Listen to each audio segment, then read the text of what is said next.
What we've been doing for so long is incredibly inefficient. All you have to do is go to any construction site, and there are some that are way better than others, but the process is disorganized.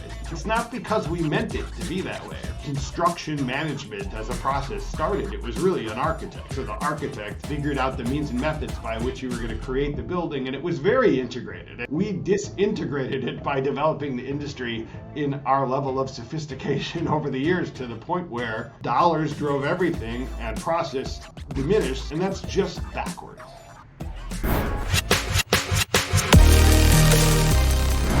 Hi everyone, and welcome to Design Development, your hub to learn direct from top performers in real estate development, design, and construction. I'm your host, Renz Hayes, founding partner of H&O, lifelong learner, and I am personally obsessed with high-powered organizations and the leaders that guide them. If this is your first time listening, thank you so much for tuning in, and if you're a returning listener, welcome back.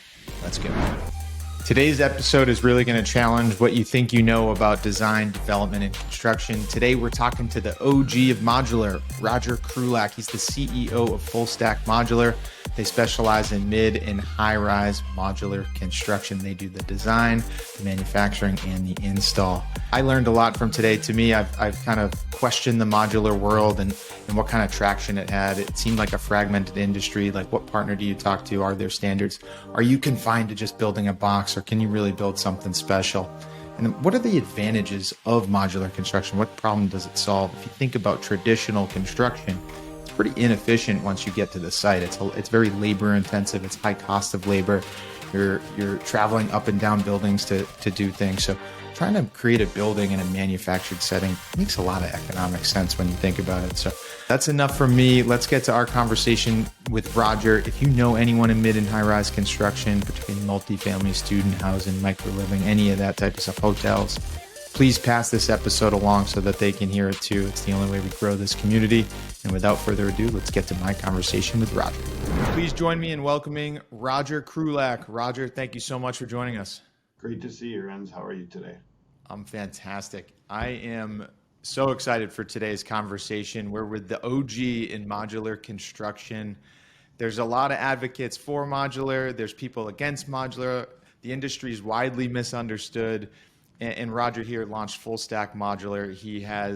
They serve the mid and the high-rise world. So Rodger, for those that don't know you, could you tell us a little bit about yourself and everything, or a little bit about FullStack Modular and what you're up to today? Absolutely. Thank you so much for the introduction. My name is Rodger Krulak, and I grew up in the construction and development industry in Cleveland, Ohio, and was part of a family business. Eventually brought me to New York.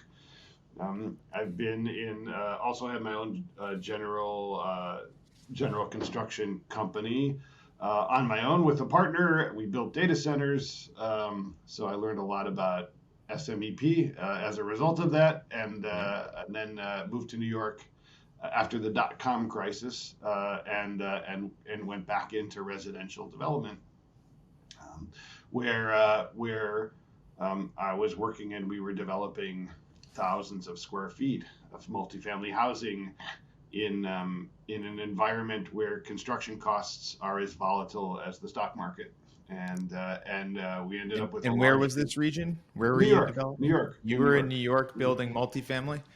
Mm-hmm. All right. Yep. My job was to integrate multifamily into the retail developments that we had. So which was a whole other structural challenge we can talk about some other day. But the value proposition was that we had a large site to build 6,500 affordable units in a market with construction volatility, as I described. 6,500 units? That is a massive development. Hasn't been built yet. Okay. but it will one day. That was the idea. That was the idea and the driver. And so during the financial crisis of 2007, 2008, was fortunate enough to get a little research and development money to try to create a system to build high-rise modular buildings. And at that point, the only high-rise modular that had ever been built was in Wolverhampton, as a student project, and you're welcome to look it up, and it will make you smile. But it was amazing that it actually created the height that it did, and as a result of that, we worked with a fantastic group of engineers and consultants to create a system to build high-rise modular buildings, and the system itself was designed to go up to 45 stories in a double-loaded corridor, Wow. in situ in of itself. And not only did it do that, but it included an attached facade, structural, mechanical, and electrical, and plumbing distribution. Didn't require any concrete bolt together on site. So it had a bunch of advantages that developers should love if they don't already. And hearing this should even make them more excited. The idea was, as a developer, how do you make a system that takes care of a lot of the problems that you have as a developer as you build mid to high-rise buildings? Necessity created the opportunity. You had this massive development. There was construction issues or cost issues, and like you had to do it at volume. So it was a big enough development to go through the exercise as a design and development team to figure out how do we create this kind of scale. Yeah, no, that was the advantage. We had a scope and a scale that was significant enough to create the motivation to try to change the process. Before we go on and learn more about FullStack, you came from a family business. What was the family business in Ohio? The family business was Forest City Enterprises. So grew up in a development and construction business. Development and construction, was that commercial, single family? You name it. Single All family, multifamily, retail. So you've been around design and development and construction your entire life, it seems. Pretty much. Really cool. Yeah. And you ended up in modular, and I think the unique perspective that you have that we're going to be able to share today is you've done design and construction the traditional way across such a wide range of markets: urban, suburban, single family, retail, multifamily, high rise. And now you've kind of seen, so you've experienced the pros and the cons, your understanding of the problem, and then you see modular as a solution. So could you tell us a little bit about FullStack today? And I guess kind of a crash course through that experience you had, like what problem were you really solving when you went to launch FullStack? The problem that we were trying to solve was in two directions. The one direction was that modular panelized wood construction housing has been happening for 25 years, about maybe 30 in mass, and had been very successful. So we knew that the process was possible in order to create volume. And it really couldn't go much taller than wood could go, which is 5 stories above 2 stories podium, maybe 6 if you push it. Yeah. But that's sort of the max. So we were trying to find a way to make the systems that existed be able to be utilized in a mid to high rise solution. That was the one on the one kick. The other end was the reasons people say you should do modular, which is high costs of construction, ridiculous inefficiency, skilled trades diminished. I mean, I grew up in a union environment. When I grew up, skilled trades, that was the way of life of lots of people that I knew. Mm-hmm.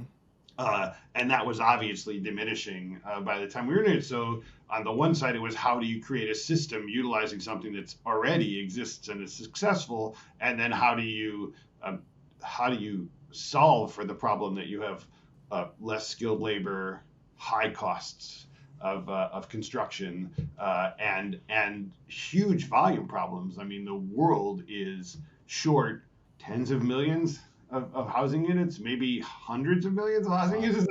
So I wasn't aware it was that significant of an issue. Yeah, that's massive.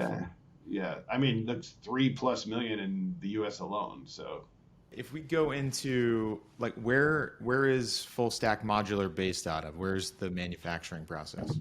We are based proudly in the Brooklyn Navy Yard, and we also have a factory in Portland, Oregon. So you have a factory in Portland, Oregon, and you're in Brooklyn. All right. So, and do you service those areas regionally? Do you service nationally? Like, what's your reach as a company? Yeah, so right now we are working on the East and West Coast, pretty much, Vermont to Atlanta is sort of the market, and those are the stretched areas, but it's pretty easy to get anywhere. And then from Portland, we service the entire West Coast. A little easier to transport long distances on the West Coast and a little less expensive, interestingly. So San Diego to Seattle, basically. Although we're not doing anything in Seattle, we can transport quite easily. It's only 3 hours away. And then we are also working on a bunch of projects for export, both to the Caribbean and to the Middle East, and you name it. We are unique in that our mid to high rise solution does definitively sets us apart from other modular manufacturers, even steel modular manufacturers. Very cool. So if we talk about what's the rub with modular, why are people resistant? Like, what obstacles are you overcoming when you're trying to sell or convey the value of modular construction to a developer? What are their typical objections? Like, what are they afraid of going modular? Like, I'm sure you clearly think it's the optimal solution, right? Yeah. And it solves all these problems, but why don't we see more modular? What are the common objections to the industry? Well, you did. There's actually a great report that came out yesterday about 8.7% CAGR on modular construction worldwide. So you are seeing lots of it, but it is not 30% of the market yet. So to answer your question, so that was CAGR, right? You said 8%, yeah, and that's compounding annual growth, right? So exactly. The modular industry is growing at 8% year over year. Yeah. So it's going to be a $27 trillion industry shortly. Countries like Singapore have doubled down on modular construction and created an entire industry there. They built what is now the tallest modular building in the world, which will soon be matched by a company in London, which is 56-story modular buildings. I don't think the tallest building is the goal, but it is nice to see that the effort there, pretty much around the world is happening. The requirement of building a building, we build volumetric modular. So modular is a bit of a misnomer, and if you don't mind, I'll just sort of spend time, sort of at least 2 minutes explaining what modular is. Yeah, that's a great point to start, right? Modular probably is widely misunderstood. Yeah. So misunderstood, it's a bad misnomer. I mean, there is a whole series of off-site construction productization that has happened and has been happening for decades. Mm-hmm. Curtain wall, is something that's a unitary product that is manufactured, switch gear, prefabricated electric, multi-trade racks used in hospitals. There's a whole host of modular off-site built products. Then when you go to sort of structural systems, there's panelized construction, wood, steel. There's composite systems of steel and concrete that are light gauge systems that are modular. There's a company named Prescient who builds a composite system that is incredibly effective to build buildings, and they 13 million square feet last year, something like that. To your point there, like if you think about modular construction or even our traditional construction methods, my background is structural steel. We don't just show up to the job site with a pile of steel and put it together, right? Like it's way more efficient to design and detail and think about how it's going to go together and then build to your manufacturing process. And you build as much as you possibly can in the shop. We would go as far, we would build full stairs in the shop and deliver them to the site and plug them in, right? So there's a ton of efficiency in offsite building, and you've taken it 100 steps further in building entire sectors of a building. So the volumetric modular construction, both wood and steel, is finishing the units out somewhere close to their entirety.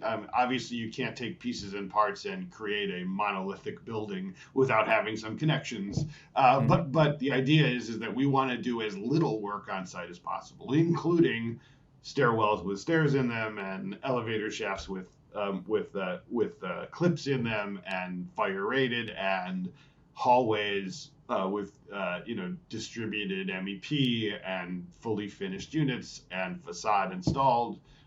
So you don't need any scaffolding, et cetera, so on and so forth. So there is a huge gamut of offsite construction, and I believe most developers are using some of that anyway, whether they know it or not. So, I mean, so the real issue is not so much that modular is new, or that it's it's not been done, or they don't or the real issue is that in order to be effective utilizing a system that FullStack has, or any of the other places that or people or types that I just mentioned, is that you have to shift your paradigm a little bit, and you have to move to a process which many developers are uncomfortable with, which is really design build, or we call it design manufacture construct.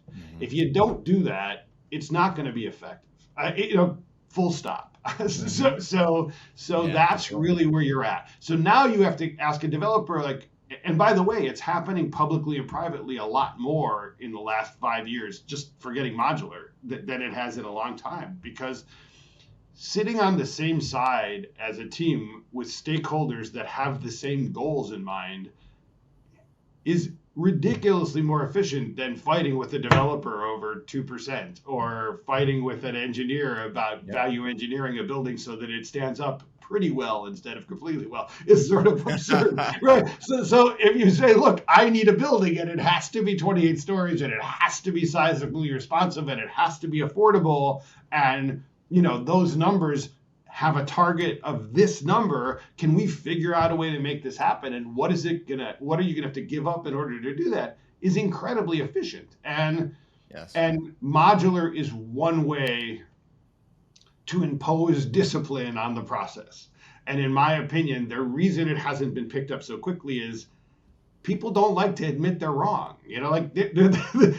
What we've been doing for so long is incredibly inefficient. All you have to do is go to any construction site, and there are some that are way better than others, but the process is disorganized, and it's disintegrated. And it's not because we meant it to be that way, right? I mean, if you go back to when construction management as a process started, it was really an architect, right? So the architect, figured out the means and methods by which you were going to create the building, and it was very integrated. And then we disintegrated it by developing the industry in our level of sophistication over the years, to the point where, dollars drove everything and process diminished. So now, you get a building, and an architect, as fantastic as they are, draw a picture of a building, and then you as an engineer, or me as a general contractor, or a design build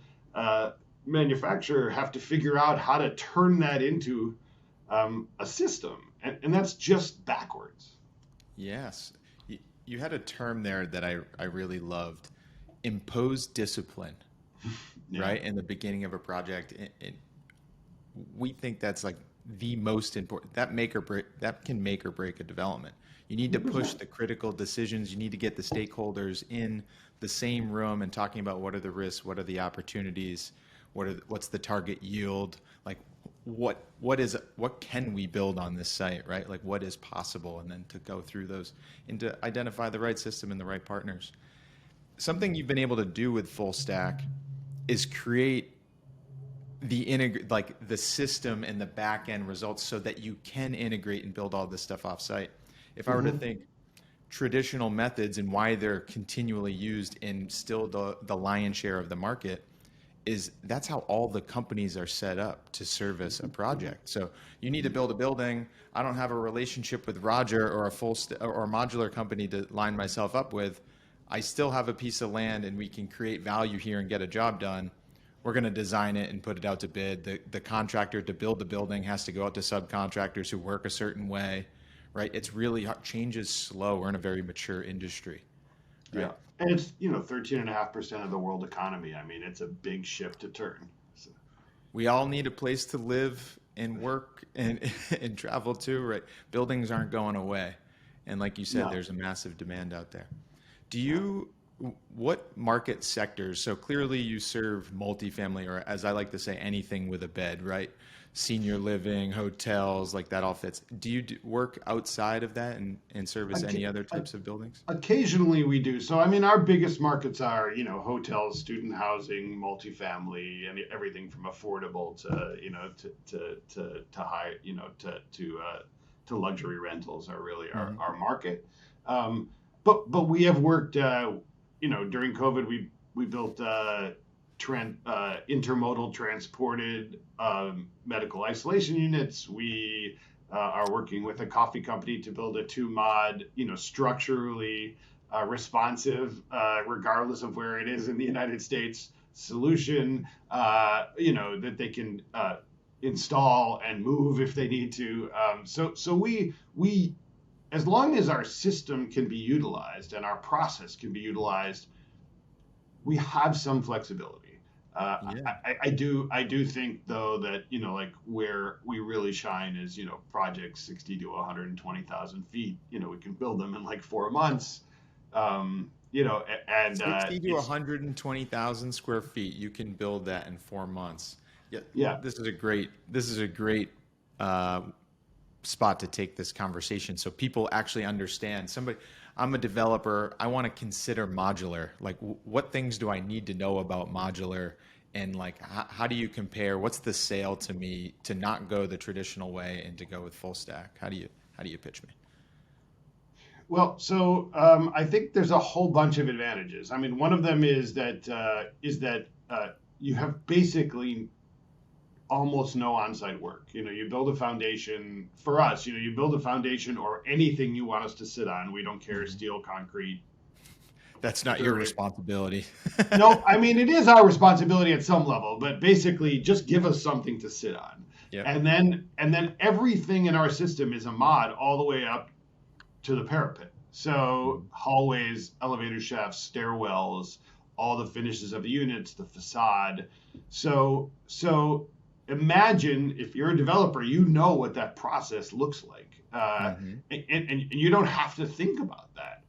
And if you're a developer and you're good and the market need is there, then you're wasting a lot of time.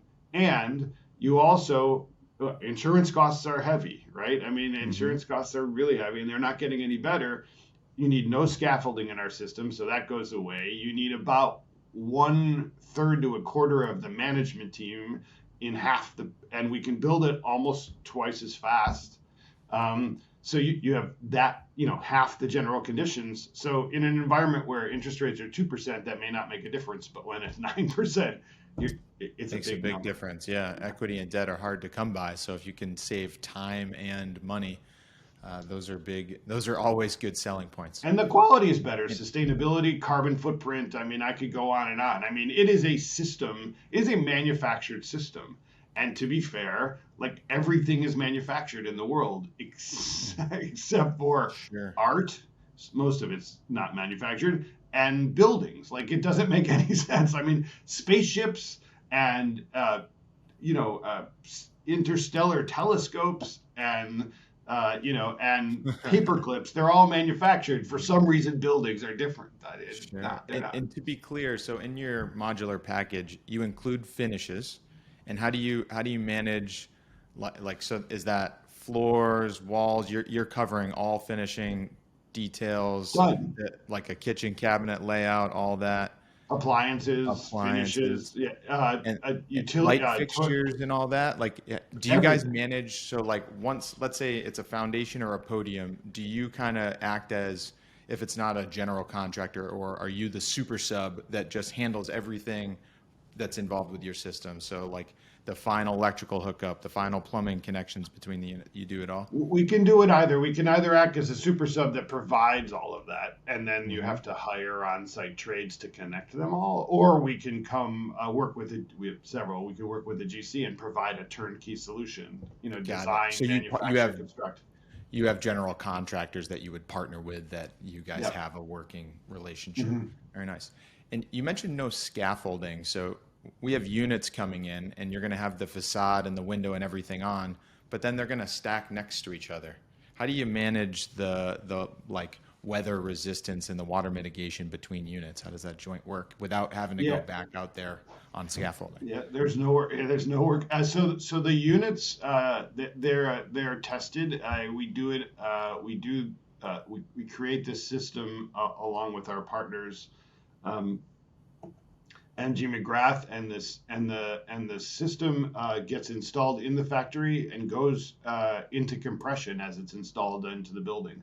So it has a primary and a secondary backup, and it has sort of rain screen weeps in between them. So in the event that you have a failure, you have a backup, and that's sort of how it works. The units are weather wrapped basically twice when they're shipped out. So and they have a backup solution in the event that you're stacking the mods and you end up having weather come and you have to leave it for a period of time. The building actually the units all have roofing on top of them with a flap so that you could cover and connect it to the mod adjacent to it and temporarily weatherproof it while you're I imagine that's one of your biggest risks is really in shipping and handling the units before they're installed in weather tight as a system. Yeah, I mean, it is certainly, we all know water infiltration is a big risk in housing for sure. For sure. And I always wonder, where do you store all this stuff? As you get a 120,000 foot contract, I imagine the install process is pretty quick. Are you able to manufacture as fast as install so you get ahead and then you start to waterfall, or do you completely manufacture the building and then install it? Well, it's neither. So a couple things. One of them is we generally start stacking depending on the size of the building when we're somewhere between 60 and 70% manufactured. If it's a larger building, it'll be 60% of if it's a smaller building, it'd be like 70. And we basically can stack in a day what we manufacture in a week. So you can see that the integration of what's happening on site and what's happening in our factory is incredibly important so that you don't lose any of the value. So stacking our mods while we're storing them can stack 3 high. So we need, 120,000 foot building, you need a third of that space. And there's laydown area available. I mean, we have some in both of our factories, and it's not that hard to come by, and it doesn't really sit for that long. You just stack the mods. Yeah, so you're able to manage your workflow so that all these units are stored inside. And then they don't have to be stored inside. They can be stored anywhere. Okay, so because they are temporarily watertight, so you can store them outside as well. Yeah, they'll be wrapped. Like I said, they're wrapped twice. They're weather wrapped and completely enclosed, and then we wrap them with a permeable membrane so it doesn't, so that the units don't sweat or moisture doesn't build up, etc. So. Awesome. Could you share with us some of the parameters that are kind of like we have to design to the manufacturing process and to the modular process, right? Could you talk to us about some of the parameters that might be different, like an architect or an engineer or a developer might be used to? Like, what are the unit sizes, the floor-to-floor heights, facade limitations? For our system, the facades have to go on the units. So think about that as sort of a parameter. You don't have facades that extend beyond the units. And frankly, nothing extends beyond the units. That way it can stay protected. What about, can you do brick? Of course, you can do any facade you really want. It really is. It's somewhere between a curtain wall and a rain screen. So you can face it pretty much any way you'd like. Okay. And so parameter wise, mods can be all kinds of sizes, but we have found from a multifamily perspective, mods are generally somewhere between 10, which is, bedrooms, bathrooms kind of thing, up to about 14 foot, which is the maximum you can transport a wide load without it becoming an extra wide load and requiring police escort and so that doesn't mean you can never make a mod up to 16 feet wide, which is the maximum you can transport. at least on the road. But you don't want to do a whole building of 16-foot wide units. Right. Yeah. You might do one, like, if you're building condos, you may want to have like the great room be 16 feet wide, and all the other mods would be somewhere between 10 and 14, for example. Yep. Mm-hmm. So, and then in our system, we have the mods either carry the hallway with them or they don't. Okay. And then so there's two mods in a double loaded corridor. There's two mods. One carries the hallway, one doesn't, and they get attached together. And the value of that is that the mods aren't so heavy. Mm-hmm. A, and B, they're easier to move around. And C, there's a structural advantage to tying those mods together in the center. Yeah, for sure. And with modular, they have to be weather tight units. So you have a floor and a ceiling, and then a floor and a ceiling. That's correct. So our system, let's say for a 9-foot ceiling is like kind of the market standard, say in Boston. Like what kind of floor to floor height do you get when to achieve a 9-foot ceiling?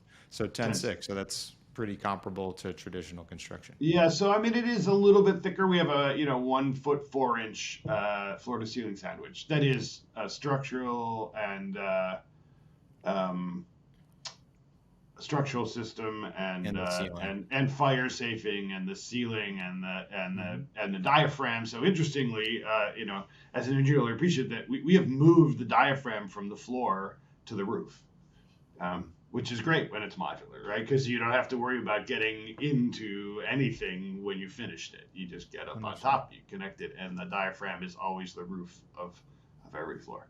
Got it. So, and that's the ceiling of the unit in the finish, and it's not the roof. Very interesting. It's the roof. It's not even the ceiling. No, I mean, there's the ceiling of the unit, and then there's the mod that sits on top of it, right? Yes. So the ceiling, the roof is where the diaphragm is, not the ceiling. The way Correct. Yes, on top of the structure. Yeah. Very cool. I can appreciate that. So, in terms of like understanding the economy of this, we talk about it's faster because you have a manufacturing process, and doing things on the ground in a systematic way is faster than doing it custom in the field. I can understand that and wrap my head around that. From a cost perspective, can you give us like a recent case study where they were comparing a traditional cost, like the traditional methods, the cost of a building versus a modular building, and like how those numbers shook out? So this is a great question, and I wish the answer were as simple as the question that you just asked. But let me explain sort of the idea of manufacturing is that there's economies of scale and economies of process. And so in order to take advantage of that, you need to have a repetitive process. And so generally, if you're building a one-off building modularly, the costs are going to be either comparable or slightly less. But they're not going to be significantly less because you are manufacturing a new product that needs to, that you need to learn how to build as a factory, and then the economies of process, sort of find their way into the system, at the 7th, 8th, or 9th floor. And if it's a 12-story building, you're not gaining the value. Now, if you do another building exactly like that, now you're building at almost twice the speed that you started out at, and then the value proposition is significant. So the people that are interested in productizing, which doesn't mean they all have to be exactly the same, but if you're interested in productizing it, and we're working with a number of developers right now for that, you can drive costs down significantly, probably up to 15 to 20% sort of against conventional construction at the same place. And that's like having consistent units. So like, I don't know how many unit types are in a given building, but let's say you have 10 or 20 unit types, but if you're doing 10 projects a year, I'm saying like from unitizing across development to development, right? Like creating some efficiency. We would say 6. So we ideally, I shouldn't say that. We would say ideally we'd like maximum 6 different types of mods.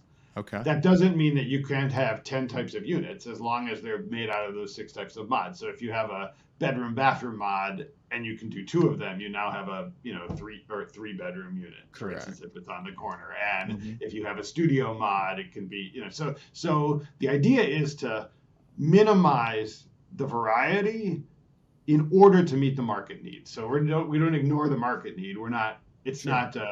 not Ford. You can have any color as long as it's black. It's not. It's Yeah. not that.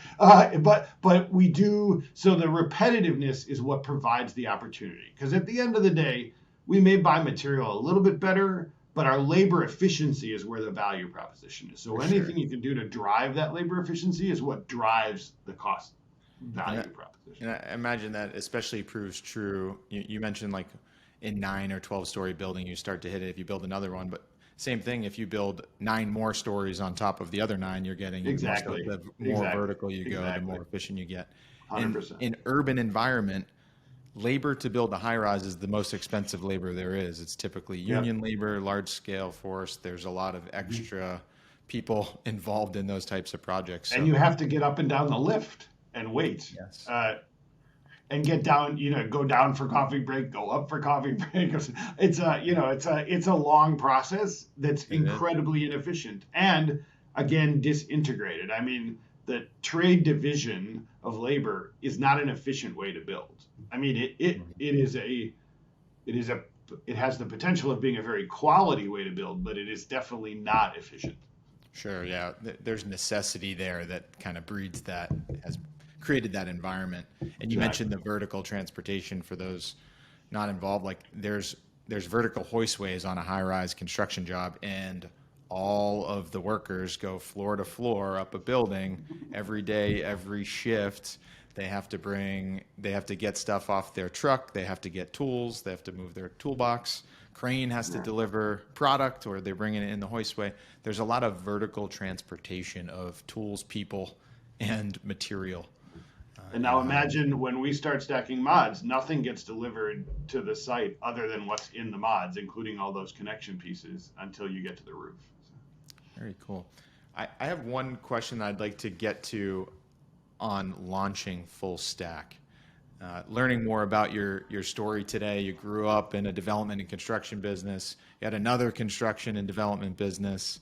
I think I saw that you ran a digital media company, and then you were a senior vice president at a modular company. I imagine it had something to do with that big development in Brooklyn there.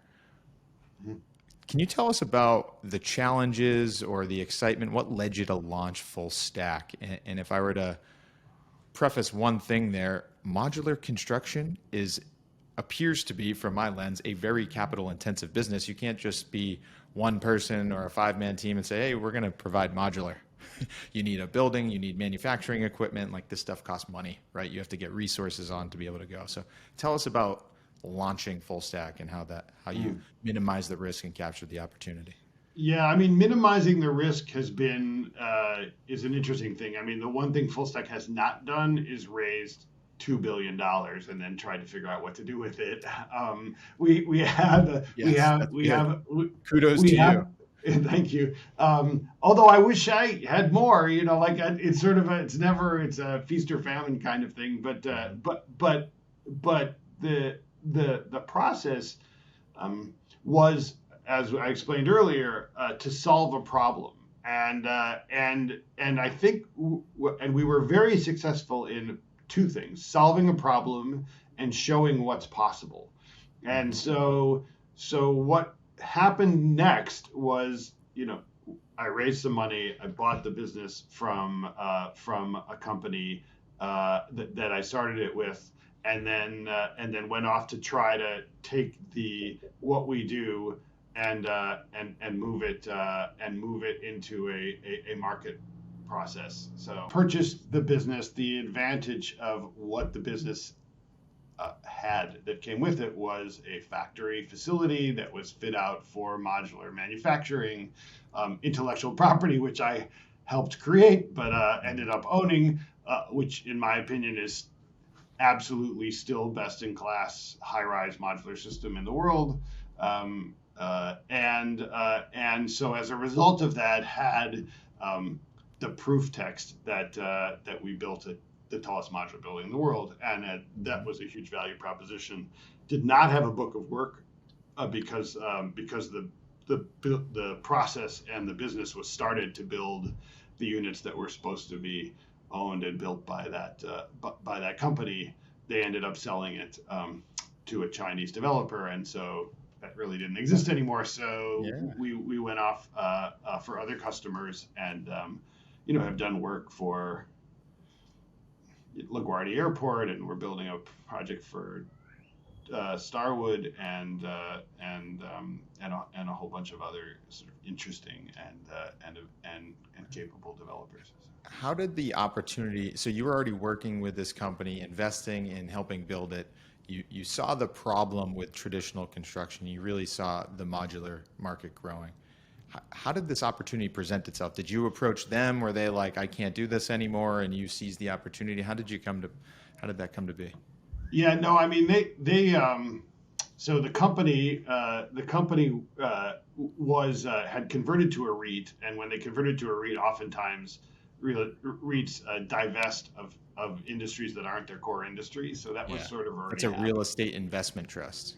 Yeah, exactly. And so they wanted to shed that part of the business because they were focusing on the other things. Exactly. So the timing was everything as it relates to that, and I was and continue to be a believer that wasting time is not a good idea, unless it's for your mental health, and that's not wasting time, right? So I hate waiting in line. I hate sort of long delivery times. I don't like sitting in traffic. I mean, in my opinion, the way we do construction is as frustrating as sitting in traffic on rush hour, on the BQE. It's a great analogy. And so with that disposition, it was a natural thing to say, I really want to figure out how to do this more efficiently. And if you go from a construction site to what's happening in FullStack Modular's factory or many other factories around the country, you're going to be like, I get it. No waste, very efficient, high quality, predictable. The material, as you described earlier, it's like building in Home Depot, right? Everything you need. It's just it's being delivered to you as you're installing things. That's the value proposition, and frankly, it's pretty logical. There's nothing illogical about what we're doing. It is completely logical.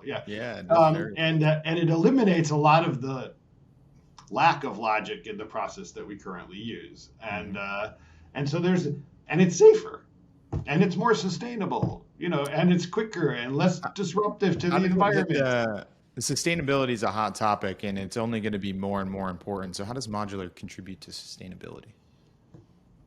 Well, both from an operational and an embodied carbon perspective, modular construction has lots of opportunity. And our system, our envelopes are incredibly tight.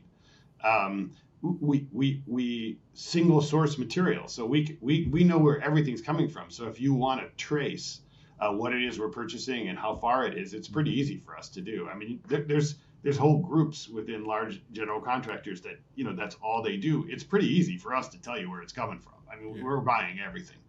Cool. In addition to that, integrating solar system, grid responsive appliances, all that is pretty simple when you're building modularly because you just install it. There's no trade coordination, et cetera. It just happens. You just say, here, now that's going in.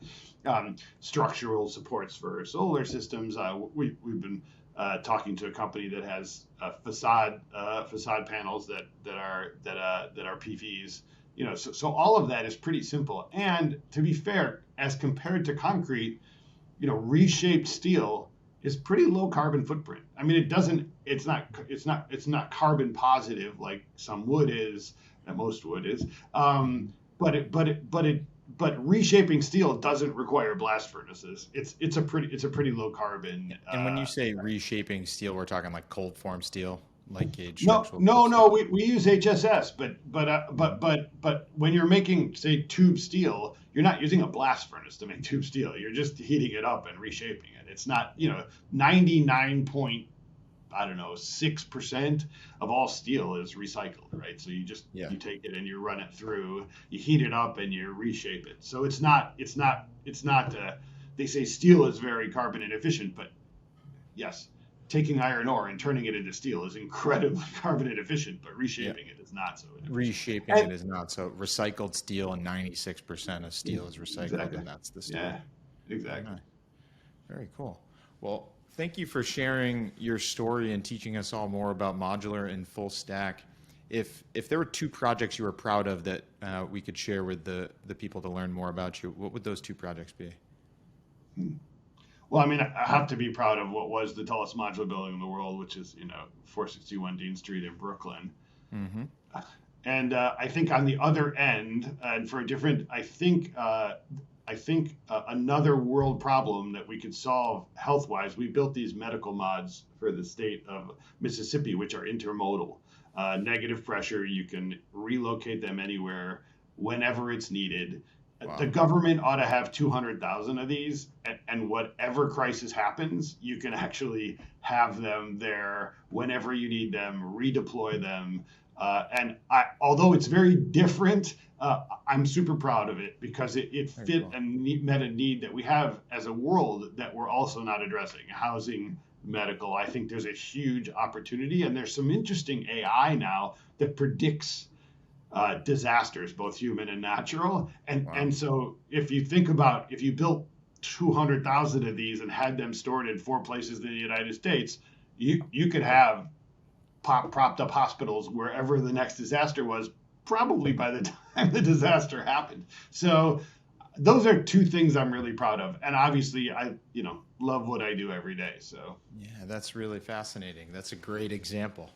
And we'll close out with the 2 questions I ask everybody is a top book or podcast that you'd like to recommend?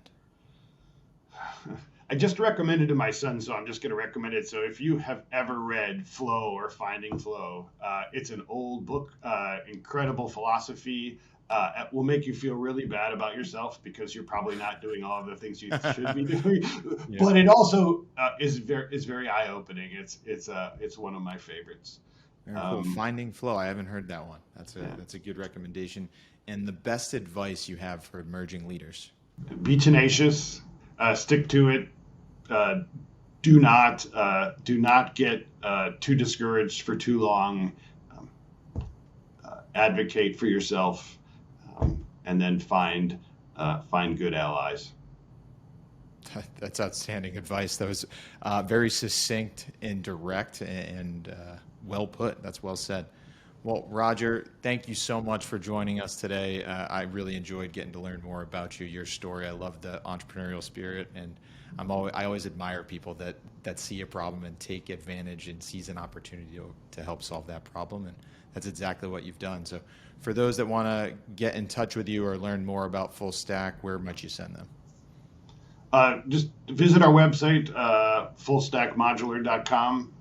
And there are you can try to design your own building. You can look at our process. You can ask us for information, and obviously, please feel free to get in contact if you have any questions. All right, we'll share that link. And Rodger, thanks again. So nice talking to you today. Thank you so much, Renz. Really appreciate the time.